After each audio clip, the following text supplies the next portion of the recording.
This is the story of how Olandria Carthen went from reality TV contestant to one of the most talked about fashion moments at the Golden Globes events in less than 8 months. We're breaking down her entire journey, the stunning custom gown that turned heads, and why her presence at these prestigious events represents something bigger than just a red carpet appearance. But before we get into all of that, if you're a fan of Love Island, NYX and Olandria, or just love a good underdog success story, go ahead and hit that like button right now. It actually helps the algorithm show this video to more people who'd enjoy it, and I promise the story we're about to tell is worth it. Where this story begins matters because you can't understand the significance of Olandria walking into the Beverly Hilton in a custom Sevon Dejana gown without understanding where she came from and how quickly everything changed. Before Love Island existed in her life, Olandria Carthen lived a completely different reality. Born on May 29, 1998 in Decatur, Alabama, she grew up as the eldest of 6 siblings, with 2 younger sisters and 3 younger brothers counting on her to set an example. Tuskegee University became her path forward, an HBCU where she earned a bachelor's degree in logistics, materials, and supply chain management while becoming the first person in her family to graduate from college, something she brings up with unmistakable pride whenever she talks about her journey. After college wrapped, Olandria found herself working as a sales associate at Otis Elevator Company down in Houston, Texas. Yes, the elevator and escalator industry, which is about as far from the glamorous entertainment world she occupies now as you can imagine. She called herself the Bama Barbie back then, embracing her Southern roots and Alabama identity with confidence, but nobody outside her immediate circle knew who she was or cared about her fashion choices. Then everything changed on her 27th birthday. May 29, 2025 arrived, and on the exact day Olandria turned 27 years old, she got announced as part of the original cast for Love Island USA Season 7. The show premiered that same day, which has to be one of the most memorable birthday gifts anyone's ever received. One of only 2 black women in the original cast, she walked into that villa knowing the pressure and scrutiny would follow her from day one. Day one paired her with Taylor Williams, but the real story of her Love Island journey involves what went down during Casa Amor and everything that came after. June 23, 2025 rolled around, and she left the main villa for Casa Amor, where she initially coupled up with someone named Zach Srockow. Things didn't work out the way she'd hoped, and she ended up single and vulnerable, which led straight to her elimination from the villa. And if you're thinking, okay, so she got eliminated, that's the end of the story, then you clearly haven't been paying attention. Subscribe if you want to see where this actually goes, because trust me, getting kicked off the show was just the beginning. Here's where the plot twist comes in. Olandria didn't fade into obscurity after her elimination like most contestants do. She made a surprise return to the villa with Nicholas Van Steenberg, who everyone knows as Nick, and they reconnected in a way that had people talking for months. The couple that everyone now knows as Nick Olandria went on to finish in 2nd place overall, which meant they stayed relevant long after most of the other contestants got forgotten. The cultural impact hit immediately and kept building. Olandria went viral not just for being beautiful, though she obviously is, but for her grace and the way she carried herself through situations that would have broken other people. Known for staying calm and level-headed in the villa even when drama erupted around her, she became the person viewers pointed to when they wanted to explain what real maturity looks like. And there was this specific lip combo she wore on the show that became such a massive deal that it eventually turned into an actual product collaboration. But we'll get to that later. What most people don't talk about is the timeline of when her post-show career actually started. While Olandria was still a contestant on Love Island USA, actively competing on the show and dealing with all the drama that comes with it, professional stylists were already scouting her for what came next. Matthew and Reginald Reisman, twin stylists based in Los Angeles who work with major artists like SZA and Lizzo, reached out to her on Instagram while she was still locked in that villa. They told Fashionista later, "As a fan and watching the show, she, for us, was this standout of grace, integrity, and beauty, and she really resonated with us. To us, she really just stood out and separated herself from the rest of the cast." Think about that timing for a second. Professional stylists who dress some of the biggest names in music were watching a reality dating show and saw something special enough to reach out before the season even finished airing. That doesn't happen to most reality TV contestants, ever. That's the kind of attention that usually takes years to build, and she had it before the finale even aired. After Love Island wrapped its season, Olandria didn't waste a single day. By late 2025, she'd signed with Digital Brand Architects under United Talent Agency, which meant she was officially being represented by one of the major talent agencies that handles actual celebrities, not just influencers hoping to sell protein shakes on Instagram. And that's when the fashion world really started paying attention in ways that couldn't be ignored. September 2025 arrived, just months after she'd walked out of the Love Island villa, and Olandria made her runway debut at the Sergio Hudson Spring/Summer 2026 show during New York Fashion Week. She didn't just walk in one show and call it a day, like most reality stars would. She attended the Off-White Spring 2026 Ready-to-Wear show, showed up at the Alexander Wang Spring 2026 fashion show, and made appearances at the Theophilio Spring/Summer 2026 show as well.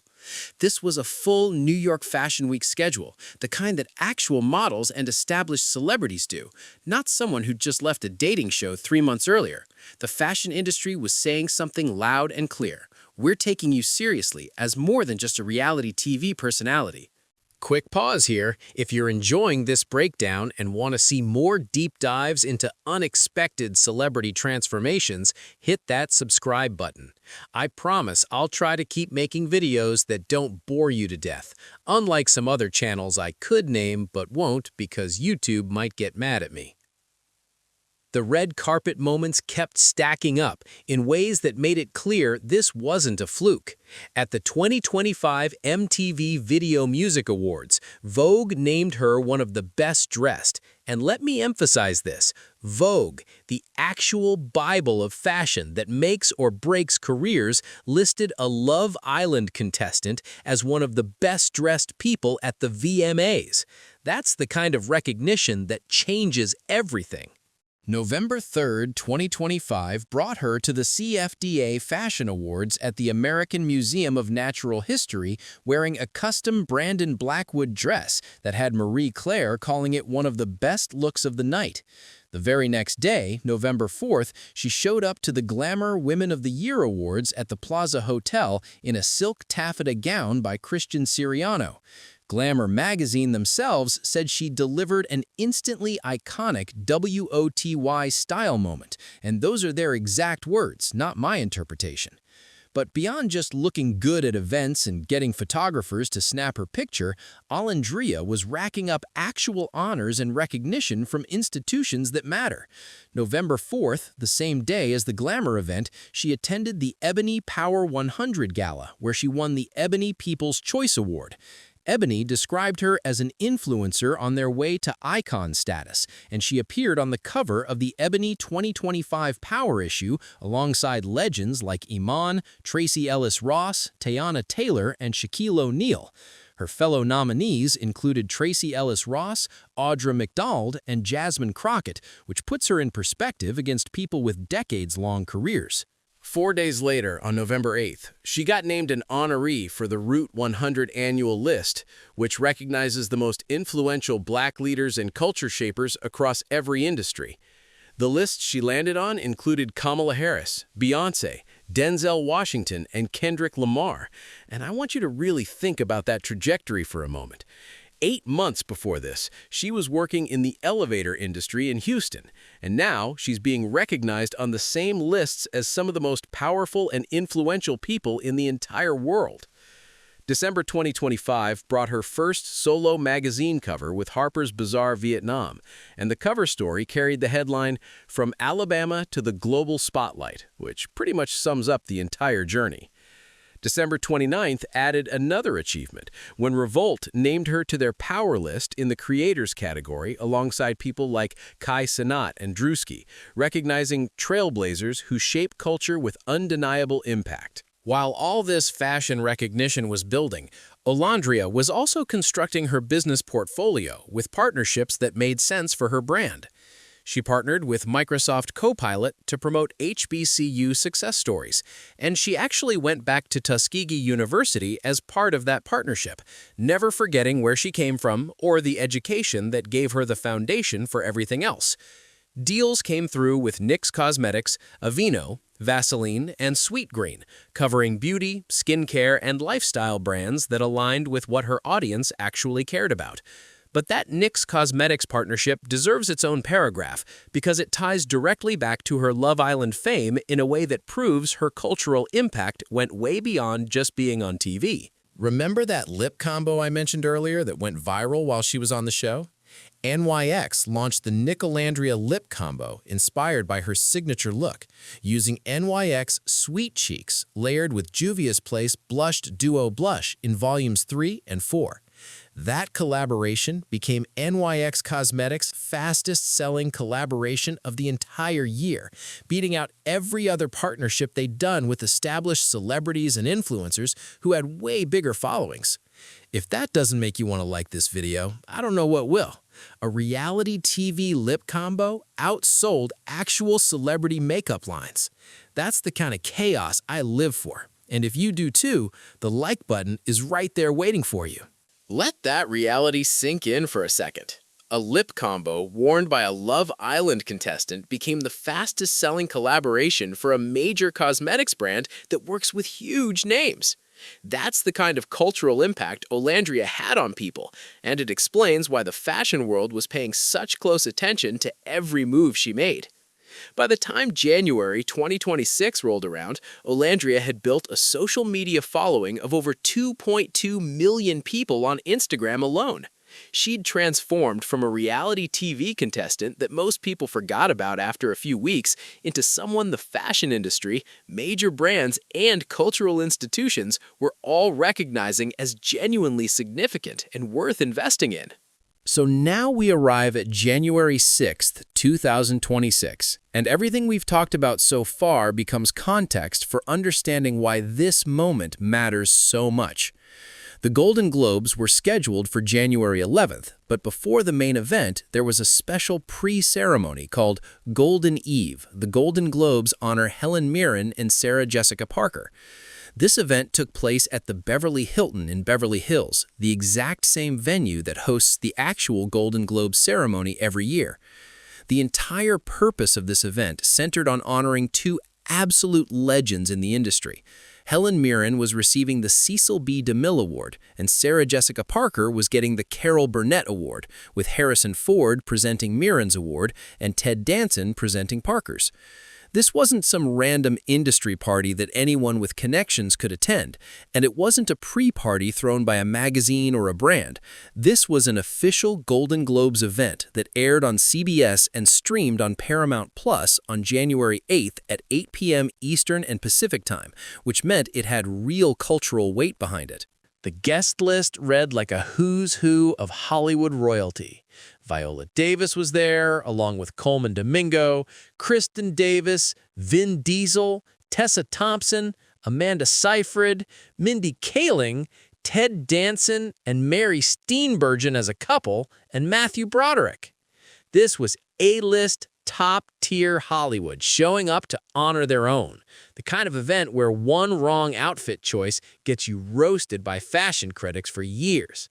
And walking that same carpet, holding her own among Oscar winners and television legends, was Olandria Carthen from Decatur, Alabama, who 8 months earlier had been working in elevator sales and had just gotten announced as a Love Island contestant that most people assumed would fade into obscurity within weeks. For this event, Olandria and her styling team made a very specific and deliberate choice that tells you everything about the kind of fashion legacy she wants to build. They didn't go with a safe American designer that everyone would recognize, didn't pick something trendy but forgettable from a fast fashion brand trying to break into red carpet styling. They went with Sevon Dejana, a Nigerian fashion label created by designer Sevon Dejana, who's based in Lagos, Nigeria, and creates the kind of pieces that fashion historians study decades later. Sevon Dejana isn't a household name in America, and most people watching at home had probably never heard of the brand before Olandria wore it. But in the world of high fashion, among people who actually understand couture and craftsmanship, they're known for creating what gets described as women's wear avant-garde couture. The brand builds its reputation on creating high-impact evening wear defined by decadence, sensuality, and craftsmanship, and their design philosophy centers completely on fashion as art, featuring architectural gowns, structured bodices, sculpted volume, and dense crystal work that takes hundreds of hours to complete. And before we get into the specific details of this dress, which are absolutely wild, drop a like on this video if you appreciate the level of research that went into tracking down every single detail about this gown. I spent way too long looking at fashion websites for this, so the least you can do is hit that button. The specific gown Olandria wore was a custom version of Look 4 from Sevon Dejana's Fall-Winter 2025 Reincarnation collection, and every single detail of this dress deserves attention because it shows the thought that went into the moment. Let me walk you through what this piece actually looked like, because the construction matters. The gown featured a semi-sheer, heavily embroidered design with a freestanding square neck bodice that created structure without needing any internal support. The original runway version had this elongated face-covering neckline that looked incredible on the runway, but wouldn't work for a red carpet where you actually need to, see the person's face. For Olandria's version, they modified it to an off-the-shoulder style that was way more appropriate for the event, while keeping all the dramatic impact.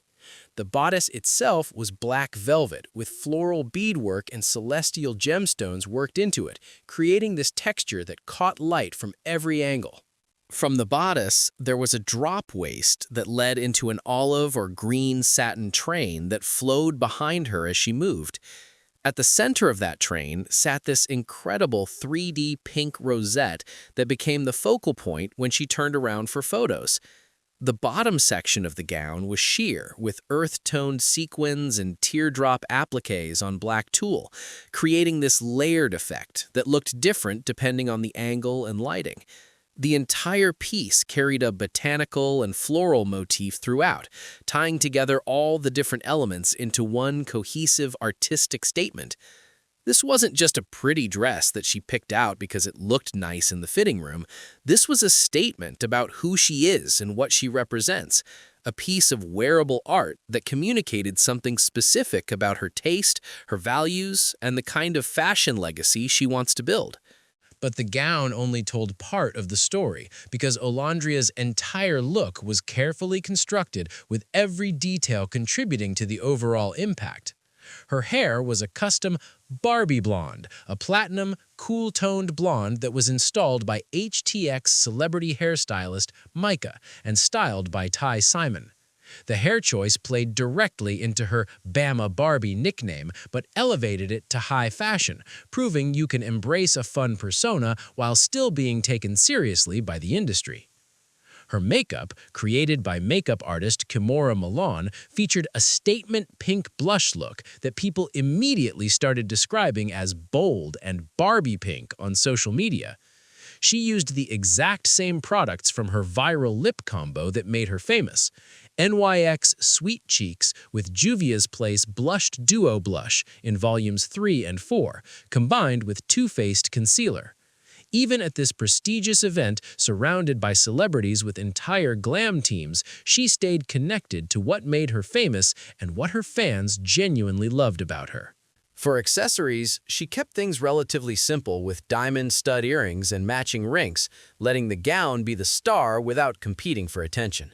Photos showed her fine-lined collarbone tattoo, which added a personal touch to the high-fashion moment and reminded people she's still the same person who walked into the Love Island villa. For fragrance, she wore DS and Durga Pistachio, which she's mentioned before is always sold out, giving her fans another specific detail to latch onto. When the photos hit the internet, the response came immediately and kept building as more people saw the images. She got featured in photo galleries by Deadline, Marie Claire, Essence, Who What Wear, Red Carpet Fashion Awards, The TV Cave, and Cliché magazine, with multiple fashion publications praising the look in their official coverage. Social media comments highlighted it as one of the favorite looks from the entire carpet, with people who don't normally pay attention to fashion saying they stopped scrolling when they saw her. Subscribe if you want more breakdowns like this, where we actually explain why fashion choices matter, instead of just saying, "She looked pretty." Fashion criticism should be interesting, not boring, and I'm trying my best here. Critics called her look runway ready and absolutely gorgeous, with fashion writers noting that her choices were fresh and unique in a sea of people playing it safe with predictable designer choices.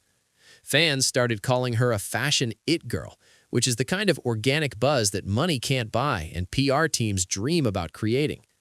Getty Images photographer Michael Buckner captured the moment, and those images showed Olandria posing with Natasha Rothwell at the event, holding her own among established Hollywood stars who've been walking red carpets for decades.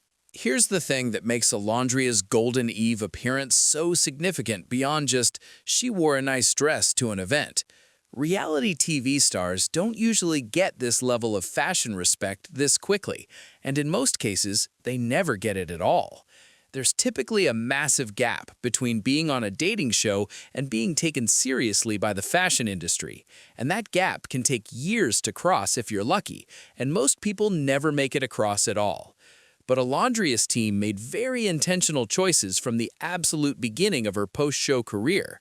By choosing Sevon Dejana, a Nigerian designer who represents high fashion and genuine craftsmanship, they were making a specific statement about the kind of fashion legacy Olandria wants to build for herself. This wasn't fast fashion from a brand trying to get publicity, wasn't wearing something just because it was trending on Instagram and would get likes. This was wearing an emerging designer from the African continent who creates art through clothing, supporting a black designer while wearing black design on a major red carpet. In her Harper's Bazaar Vietnam interview from December 2025, Olandria explained her personal style philosophy, saying she's drawn to clothes that have a defined silhouette and a statement piece. That philosophy was on full display at Golden Eve in ways that proved she actually understands fashion as more than just looking pretty. The Sevon Dejana gown had an incredibly defined silhouette with that structured bodice and dramatic train, and the entire piece was absolutely a statement that communicated something specific about her taste and values. Designer Brandon Blackwood, who created her custom dress for the CFDA Fashion Awards earlier, told InStyle something that perfectly captures what Olandria does differently. She doesn't just wear clothes, she tells a story through them. And that's exactly what was happening at Golden Eve, where every single choice from the designer to the hair to the makeup told a cohesive story. The story being communicated was about a young black woman from Alabama who went to an HBCU, worked a corporate job that had nothing to do with fashion, took a massive chance on reality TV, and then demanded to be taken seriously by one of the most exclusive and often gate-kept industries in the entire world. There's another layer to this entire situation that we need to address directly, because it matters, and pretending it doesn't would be dishonest. Olandria has been incredibly open about understanding her role as someone who represents more than just herself.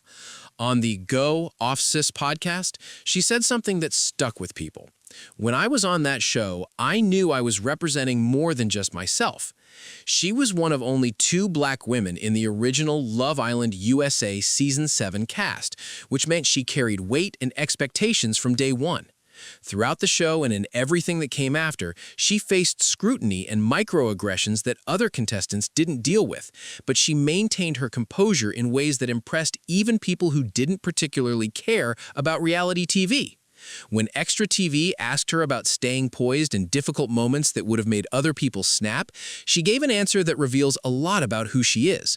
Honestly, even when I was younger, I always had way more to lose than people that I was kind of getting into it with. I had scholarships, I had awards, and I have all these things, so I couldn't really act out the way I wanted to because I had way more to lose than they did. So it kind of started at an early age. Honestly, I'm so grateful for it because now it makes it way easier to be poised in those moments that I really want to say something. That context makes her presence at Golden Eve even more powerful and meaningful beyond just the fashion element. Dark-skinned black women remain severely underrepresented in high fashion spaces, despite all the talk about diversity and inclusion that brands love to put in their press releases. Seeing Olandria walk into the Beverly Hilton wearing a custom gown by a Nigerian designer, with her platinum blonde hair and bold makeup, looking absolutely stunning and completely confident, sends a message that reaches beyond just one event. It tells young black women watching from home that there's space for them in these elite circles, that they don't have to change who they are or where they come from to deserve a seat at these tables. It shows that you can come from Alabama, go to an HBCU, work a regular job that nobody thinks is glamorous, and still end up at prestigious events alongside Oscar winners and Hollywood legends who've been famous for decades. If you appreciate this kind of commentary that actually talks about why representation matters instead of just listing facts, hit that subscribe button. We're trying to build something here that treats audiences like intelligent people who care about substance, not just pretty pictures. In her Harper's Bazaar Vietnam interview, Olandria said something that perfectly captures what her journey represents. "I want anyone who sees a part of themselves in me to know that they can achieve anything. Just believe that they were born to do something different. Listen to your intuition and work hard for what you believe is meant for you." That's not just inspirational talk that sounds good in a magazine interview. That's her actual lived experience compressed into 8 months, from May 2025 to January 2026. In that short time, she went from being completely unknown outside her immediate circle to being honored by Ebony, The Root, and Revolt, walking in New York Fashion Week shows, landing major brand deals with companies that usually only work with established celebrities, and attending Golden Globes events where she held her own among people who've been famous since before she was born. The 83rd Golden Globes ceremony happened on Sunday, January 11th, 2026 at 8 p.m. Eastern and 5 p.m. Pacific. It took place at the Beverly Hilton, the exact same venue as Golden Eve, and it aired on CBS while streaming on Paramount Plus for people who don't have cable anymore. Nikki Glaser hosted for the second consecutive year, bringing her comedy style back after her first hosting gig. The ceremony was produced by Glenn Weiss and Ricky Kirshner of White Cherry Entertainment, working alongside Dick Clark Productions to put the whole show together. This particular year marked a historic moment for the Golden Globes because they added a brand new category, Best Podcast, which was the inaugural year for that award. The addition showed how the entertainment industry continues to evolve and recognize new forms of media that didn't exist or weren't taken seriously just a few years ago. As for whether Olandria attended the actual Golden Globe ceremony on January 11th, the research doesn't confirm that either way. Some sources speculated she might attend the main ceremony after being at Golden Eve, but there were no verified reports of her being there, no photos from the red carpet, no mentions in official coverage. So we know for certain she was at the Golden Eve event on January 6th, which aired on January 8th, but her presence at the main ceremony on January 11th remains unconfirmed and shouldn't be stated as fact. Either way, her presence at Golden Eve was significant enough on its own to warrant all this attention. That event specifically honored two absolute legends, Helen Mirren and Sarah Jessica Parker, and Olandria was considered important enough to be invited to that exclusive gathering, where the guest list was carefully curated to include people who matter in the industry. So where does Olandria go from this point forward? Based on the trajectory we've seen over these 8 months, it seems pretty clear she's just getting started and has no intention of slowing down or fading into obscurity like most reality TV contestants do. She's already proven that she can hold her own in the fashion world against people with decades of experience and industry connections.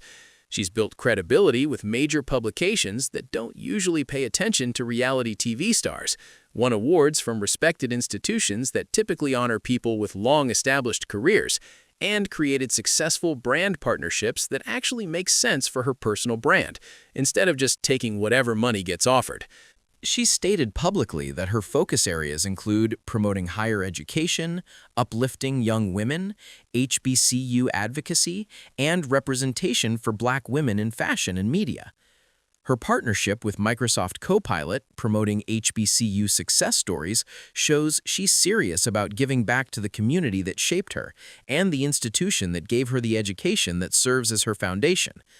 The fact that she's already working with the Reisman twins, who style major artists like SZA and Lizzo, suggests that her team is thinking long-term about building a lasting brand that extends beyond these 15 minutes of reality TV fame.